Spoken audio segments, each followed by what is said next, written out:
Hi, I'm Ling. I'm a project officer working in the Ministry of Health of Brunei Darussalam. I've been using Thermomix since I think nearly 10 years. So at home now I have one TM31 and two TM5. I know health is very important. The Thermomix actually they have a lot of good function, which the most that I like is about the temperature control. We know that high heat cooking is not good and it's not very healthy. So after all, I've been sharing with my friends that the amazing temperature control with the cooking and making our lives so easy and healthy. I also have been sharing with my friends to say that it's good for them to own one. Most of my friends, they have owned one Thermomix. Some of them even own two. But with the Thermomix, after I browse through from the website, you can see there are so many amazing recipes. So I tried on once.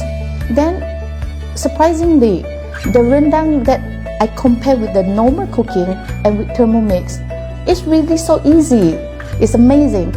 And the texture of the beef also with less than about 1 hour, and it's so tender and nice. So I started to be so confident by using Thermomix to do any Malay cooking. And then also for baking, normally I would like to bake like those unbaked cheesecake and baked cheesecake, even though butter cake or cake korma, so many different type of cakes. Not only that, I like to do some like Chinese herbal soup, which I also using Thermomix because it saves so much of my time. You know, slow cooker is really slow, which I don't really feel safe to on something at home and leave it for a few hours when I have to work.